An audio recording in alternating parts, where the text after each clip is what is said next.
സർവകലാശാല സിൻഡിക്കേറ്റ് യോഗം ചേരുന്നതിനു വേണ്ടി വൈസ് ചാൻസലർ എത്തിച്ചേരും എന്ന് അറിഞ്ഞുകൊണ്ട് തന്നെയാണ് SFI സർവകലാശാല അഡ്മിനിസ്ട്രേറ്റീവ് ബ്ലോക്കിലേക്ക് സമരമുദ്രാവാക്യങ്ങൾ ഉയർത്തിപ്പിടിച്ചുകൊണ്ട് മാർച്ച് ചെയ്തത്. എന്നാൽ ആ മാർച്ചിന്റെ തുടർച്ചയിൽ ഇന്നലെ വൈകിട്ട് മുതൽ അടിസ്ഥാനരഹിതമായ വാർത്തകളാണ് നമ്മുടെ സമൂഹത്തിലെ ചില മാധ്യമങ്ങൾ, പ്രത്യേകിച്ച് മലയാള മനോരമ, മനോരമ ന്യൂസ്, അതുപോലെ തന്നെ ജനം TV തുടങ്ങിയ മാധ്യമങ്ങൾ പ്രചരിപ്പിച്ചുകൊണ്ടിരിക്കുന്നത്.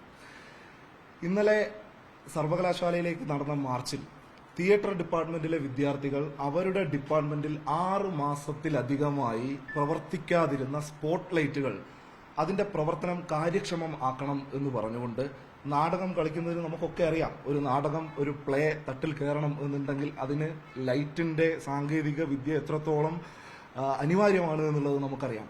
ആ ലൈറ്റുകൾ, മരിച്ച ലൈറ്റുകൾക്ക് പ്രതീകാത്മകമായി റീത്ത് വെച്ചുകൊണ്ട് ആണ് തിയേറ്റർ ഡിപ്പാർട്ട്മെന്റിലെ വിദ്യാർത്ഥികൾ ഒരു ഹാസ്യരൂപേണ ഒരു നാടകം സംഘടിപ്പിച്ചത്. ആ നാടകത്തിൽ അവിടെ ഈ പേപ്പറിൽ വളരെ കൃത്യമായി ഈ സമരത്തിന് വേണ്ടിയിട്ട് അവിടെ പ്രവർത്തനരഹിതമായ ലൈറ്റുകൾ അവിടെ കൊണ്ടുവരികയും അതിനു മുകളിൽ പൂക്കളടക്കം വിരിച്ചുകൊണ്ട് അവിടെ സമരം ചെയ്യുന്നതിന്റെ കൃത്യമായ ചിത്രങ്ങൾ ഇവിടെയുണ്ട്. ഇതിനകത്ത് വ്യക്തമായ വിദ്യാർത്ഥികൾ 2 മുദ്രാവാക്യങ്ങൾ എഴുതിയിട്ടുണ്ട്. പന്തം കൊളുത്തി ഞങ്ങൾ നാടകം കളിക്കണോ, ഇരുട്ടിൽ നാടകം കളിക്കാൻ ഞങ്ങൾക്ക് മാജിക് അറിയില്ല. ഇത് വളരെ വ്യക്തമായി ഈ നിലയിലാണ് അവിടെ ഒരു പ്രതീകാത്മകമായ സമരം നടന്നത് എന്ന വസ്തുത നിലനിൽക്കെ വൈസ് ചാൻസലറുടെ ശവമഞ്ചമൊരുക്കി SFI അല്ലെങ്കിൽ സംസ്കാര ചടങ്ങ് നടത്തിയ SFI എന്ന നിലയിലാണ് തുടർച്ചയിൽ വാർത്തകൾ പുറത്തേക്ക് വന്നത്. മലയാള മനോരമ ദിനപത്രം ഇന്ന് നൽകിയ വാർത്ത സംസ്കൃത സർവകലാശാല VCയുടെ സംസ്കാര ചടങ്ങ് നടത്തി SFI എന്നുള്ളതാണ്. ഇതിനകത്ത് ഇന്നലെ ആദ്യഘട്ടത്തിൽ ഇങ്ങനെ ഒരു വാർത്ത പുറത്തു വന്നപ്പോൾ തന്നെ ഈ ജില്ലയിലെ എല്ലാ മാധ്യമ ബ്യൂറോകളുടെയും ചീഫുകൾക്കും അതുപോലെ റിപ്പോർട്ടർമാർക്കും ഇതിന്റെ വസ്തുത എന്ത് എന്നുള്ളത് വീഡിയോ സഹിതം ഞങ്ങൾ നൽകുന്ന നിലയുണ്ടായി. ഇന്ന് അതിന്റെ തുടർച്ചയിൽ ബഹുമാന്യനായ മന്ത്രി റോജി M. ജോണും അതുപോലെ തന്നെ PC വിഷ്ണുനാഥും പറഞ്ഞത് അപഹാസ്യമായ സമരം, അപക്വമായ സമരം എന്നുള്ളതാണ്. ഞങ്ങൾ വെല്ലുവിളിക്കുന്നു റോജി M. ജോണിനെ, PC വിഷ്ണുനാഥിനെ, ഈ സംസ്ഥാനം ഭരിക്കുന്ന ഗവൺമെന്റിനെ, സംസ്കൃത സർവകലാശാല വൈസ് ചാൻസലർ സിസ തോമസിനെ വ്യക്തിപരമായോ വൈസ് ചാൻസലർ എന്ന ഔദ്യോഗിക പദവിയെ ദുരുപയോഗം ചെയ്തുകൊണ്ടോ അവിടെ ഒരു ശവമഞ്ചം SFI തീർത്തു എന്ന് നിങ്ങൾക്ക് കണ്ടെത്താൻ വേണ്ടി കഴിഞ്ഞാൽ, അത് ഏത് അന്വേഷണ ഏജൻസി ഉപയോഗിച്ച് നിങ്ങൾക്ക് കണ്ടെത്താൻ വേണ്ടി കഴിഞ്ഞാലും ഈ പൊതുസമൂഹത്തോട് മാപ്പ് പറയാൻ SFI തയ്യാറാകും. പക്ഷേ പച്ചക്കള്ളമാണ് എന്ന് ബോധ്യപ്പെട്ടിട്ടും ആ പച്ചക്കള്ളത്തെ SFIക്കെതിരായി മെറിറ്റോറിയസ് ആയി നടക്കുന്ന ഒരു സമരത്തിനെതിരെ തിരിച്ചുവിടുന്നതിന് വേണ്ടിയിട്ട് ഈ സംസ്ഥാനത്തിനകത്തെ ഉത്തരവാദിത്തപ്പെട്ട മന്ത്രിമാരടക്കം, അതും സംസ്കൃത സർവകലാശാല നിലനിൽക്കുന്നത് റോജി M. ജോണിന്റെ മണ്ഡലത്തിലാണ് എന്ന യാഥാർത്ഥ്യം കൂടി നമ്മുടെ കൺമുന്നിൽ നിൽക്കുമ്പോൾ അതിന് തുനിയരുത് എന്നുള്ളതാണ്. രണ്ടാമത്തേത് എന്താണ് ഈ സമരത്തിന്റെ അടിസ്ഥാനം എന്നുള്ളതാണ്. ഞാൻ നിങ്ങളോട് ചില കണക്കുകൾ മാത്രം ഇവിടെ സൂചിപ്പിക്കാം. കൊയിലാണ്ടി, തിരുവനന്തപുരം, തിരൂർ, പന്മന, പയ്യന്നൂർ, അതുപോലെ തന്നെ സംസ്കൃത സർവകലാശാലയുടെ പ്രധാന കേന്ദ്രം, ഈ 5 ഇടങ്ങളിൽ മാത്രം 27 അധ്യാപക തസ്തികകളാണ് ഒഴിഞ്ഞുകിടക്കുന്നത്. കഴിഞ്ഞ അവധിക്കാലത്ത് കോൺട്രാക്ട് ബേസിൽ ചില അധ്യാപകർ പിരിഞ്ഞുപോയി. ആ തസ്തികകൾ നികത്താൻ തയ്യാറായിട്ടില്ല. കൊല്ലത്ത് പന്മന സെന്ററിൽ അഡ്മിഷൻ എടുത്ത വിദ്യാർത്ഥികൾ ഡിപ്പാർട്ട്മെന്റുകളിലേക്ക് വന്ന് പഠിപ്പിക്കാൻ അധ്യാപകരില്ലാതെ തിരികെ പോവുകയാണ്. അവിടെ നിന്ന് അഡ്മിഷൻ ക്യാൻസൽ ചെയ്ത് മറ്റ് ക്യാമ്പസുകളിലേക്ക് പോവുകയാണ്. കൊയിലാണ്ടിയിൽ സമാനമായ അവസ്ഥയാണ്. കൊയിലാണ്ടിയിൽ 6 അധ്യാപക തസ്തികകൾ നികത്താൻ വേണ്ടിയിട്ടുണ്ട്. തിരുവനന്തപുരത്ത് 5, തിരൂരിൽ 6, പന്മനയിൽ 8, പയ്യന്നൂരിൽ 2. പ്രധാന ക്യാമ്പസിൽ മ്യൂസിയോളജി ഡിപ്പാർട്ട്മെന്റിൽ 1 അധ്യാപകനാണുള്ളത്. 5 പേപ്പറാണ് ആ വിദ്യാർത്ഥികൾ ഒരു സെമസ്റ്ററിൽ പഠിക്കുന്നത്. അത് പഠിപ്പിക്കാനായുള്ളത് 1 അധ്യാപകനാണ്. ഇതാണോ റോജി M. ജോൺ പറഞ്ഞ അനാവശ്യ സമരം? നമ്മൾക്കൊക്കെ ഒരു സർവകലാശാലയിൽ നിന്ന് പഠിച്ച് പാസ്സായി പുറത്തേക്ക് ഇറങ്ങുമ്പോൾ ഏറ്റവും അനിവാര്യമായ ഒന്ന് സർട്ടിഫിക്കറ്റാണ്. 2019 ശേഷം ആ സർവകലാശാലയിൽ കയ്യെഴുത്ത് സർട്ടിഫിക്കറ്റുകളാണ് 2023 വരെ നൽകിക്കൊണ്ടിരുന്നത്. ഏതെങ്കിലും സർവകലാശാലയിൽ, ഈ രാജ്യത്തെ ഏതെങ്കിലും സർവകലാശാലയിൽ ഇന്നും ഡിഗ്രി പൂർത്തീകരിക്കുന്ന, ബിരുദാനന്തര ബിരുദം പൂർത്തീകരിക്കുന്ന ഏതെങ്കിലും വിദ്യാർത്ഥികൾക്ക് കൈകൊണ്ടെഴുതിയ സർട്ടിഫിക്കറ്റ് നൽകുന്നത് നമ്മൾ കേട്ടിട്ടുണ്ടോ? എന്നാൽ അവിടെ കൈയെഴുത്ത സർട്ടിഫിക്കറ്റുകളാണ് നൽകുന്നത്.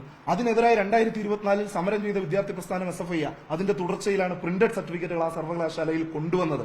എന്നാൽ കഴിഞ്ഞ 6 മാസത്തിനിടയിൽ താൽക്കാലിക വൈസ് ചാൻസലറായ സിസ തോമസ് ഒരൊറ്റ സർട്ടിഫിക്കറ്റുകൾ പോലും, അത് വിദ്യാർത്ഥികളുടെ ബിരുദത്തിന്റെ ആയിക്കൊള്ളട്ടെ, ബിരുദാനന്തര ബിരുദത്തിന്റെ ആയിക്കൊള്ളട്ടെ, ഇനി ഈ കഴിഞ്ഞ 2 മാസങ്ങൾക്ക് മുൻപ് കഴിഞ്ഞ സംസ്കൃത സർവകലാശാല കലോത്സവത്തിൽ വിജയികളായ വിദ്യാർത്ഥികൾക്ക് ലഭ്യമാകേണ്ട സർട്ടിഫിക്കറ്റുകൾ പോലും ഒപ്പിടാൻ തയ്യാറായിട്ടില്ല.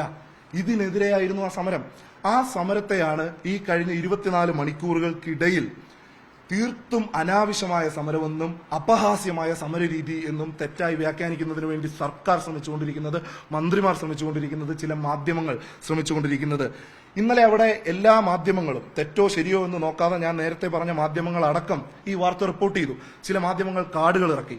എന്നാൽ ഇന്നലെ സമരം ചെയ്ത വിദ്യാർത്ഥികളെ ഈ സംസ്ഥാനത്തെ പോലീസിന്റെ ഭാഗമായ ഒരു പോലീസ് ഉദ്യോഗസ്ഥ ആ വിദ്യാർത്ഥികളോട് പറഞ്ഞത്, നിന്നെയൊക്കെ പോലെ നക്കാപ്പിച്ചയ്ക്ക് വേണ്ടിയല്ല ഞങ്ങൾ ഇവിടെ വന്നു നിൽക്കുന്നത് എന്നുള്ളതാണ്. ആ ദൃശ്യങ്ങൾ ഇതിനോടകം സംസ്ഥാനത്തെ എല്ലാ സമൂഹ മാധ്യമ പ്ലാറ്റ്ഫോമുകൾക്കകത്തും വളരെ വിപുലമായി പ്രചരിക്കുന്നുണ്ട്. ഏതെങ്കിലും ഒരു മാധ്യമങ്ങൾ വിദ്യാർത്ഥികൾ നക്കാപ്പിച്ചയ്ക്ക് വേണ്ടിയാണോ സർവകലാശാലയിൽ പഠിക്കുന്നത്? വിദ്യാർത്ഥികൾ നക്കാപ്പിച്ചയ്ക്ക് വേണ്ടിയാണോ സമരം ചെയ്യുന്നത്? ഏതെങ്കിലും ഒരു മാധ്യമങ്ങൾ ഈ നിമിഷം വരെ മാധ്യമങ്ങൾ അത് റിപ്പോർട്ട് ചെയ്തിട്ടുണ്ടോ? വൈസ് ചാൻസലർ ഇന്ന് മാധ്യമങ്ങളെ കണ്ട് പ്രതികരിച്ചല്ലോ. ഞങ്ങൾ ആ കുട്ടികളുടെ എല്ലാ ആവശ്യങ്ങളും കേൾക്കാൻ തയ്യാറായിരുന്നു എന്നാണ് സിസ തോമസ് പറഞ്ഞത്.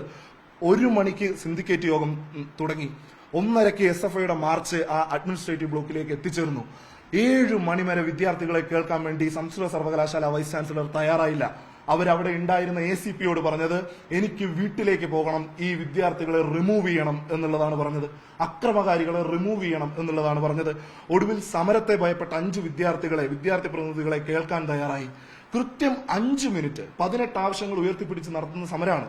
24 ദിവസം ആവശ്യങ്ങൾ എന്താണെന്ന് പോലും കേൾക്കാൻ തയ്യാറാകാതിരുന്ന VC 5 മിനിറ്റ് കൃത്യം തികഞ്ഞപ്പോൾ എനിക്ക് പോകണം എന്ന് പറഞ്ഞ് എഴുന്നേൽക്കുക ചെയ്തത്.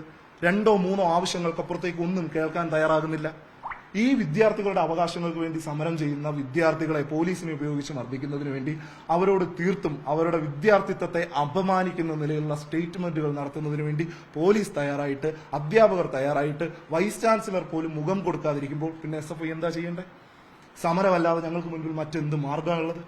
തീർച്ചയായും ഈ വിഷയങ്ങളെ മുൻനിർത്തി കോടതിയെ ഞങ്ങൾ സമീപിക്കും. അധ്യാപക തസ്തിക അടിയന്തരമായി അത് നികത്തുന്നതിനാവശ്യമായ ഇടപെടലിന് വേണ്ടിയിട്ട് നിയമം വശാൽ ഞങ്ങൾക്ക് ചെയ്യാൻ കഴിയുന്നതൊക്കെയും ഞങ്ങൾ ചെയ്യും. അതിനു മുൻപ് ഈ നിലയിലുള്ള വ്യാജ പ്രചരണങ്ങൾ നടത്തുന്ന ആളുകളോട് ഞങ്ങൾക്കൊന്നു മാത്രമേ പറയാനുള്ളൂ.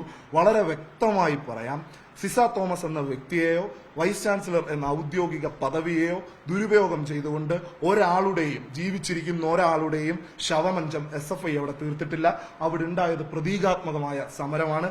ആ സമരത്തിൽ ഉപയോഗിച്ചത് നശിച്ചുപോയ ലൈറ്റുകളാണ്. അത് നന്നാക്കി തരാത്ത അധികാരികൾക്കെതിരെ നാടക ഡിപ്പാർട്ട്മെന്റിലെ വിദ്യാർത്ഥികളുടെ നാടകം കളിച്ചല്ലാതെ അവർ പിന്നെ എങ്ങനെയാ പ്രതിഷേധിക്കുക? നാടകം പഠിക്കുന്ന വിദ്യാർത്ഥികൾ അവരുടെ കയ്യിലുള്ള കല കൊണ്ടല്ലാതെ അവർ പിന്നെ എങ്ങനെ പ്രതിഷേധിക്കണം എന്നാണ് റോജി എം ജോൺ കരുതുന്നത്, റോജി എം ജോൺ ആവശ്യപ്പെടുന്നത്? അദ്ദേഹം ഉന്നത വിദ്യാഭ്യാസ വകുപ്പ് മന്ത്രിയല്ലേ. അവർ സ്വാഭാവികമായിട്ടും ഏറ്റെടുത്ത ആ പ്രതീകാത്മകമായ സമരത്തെ ലൈറ്റുകൾ നന്നാക്കണമെന്ന് ആവശ്യപ്പെട്ടുകൊണ്ടുള്ള ഏറ്റവും ബേസിക്കായ ആവശ്യത്തെ ഈ നിലയിൽ രാഷ്ട്രീയ ലാഭത്തിന് വേണ്ടി ഒരു മന്ത്രി അല്ലെങ്കിൽ മനോരമ പോലെയുള്ള മാധ്യമങ്ങൾ ഉപയോഗിക്കരുത് എന്നുള്ളതാണ് ഞങ്ങൾക്ക് ഈ അവസരത്തിൽ പറയാൻ വേണ്ടിയിട്ടുള്ളത്.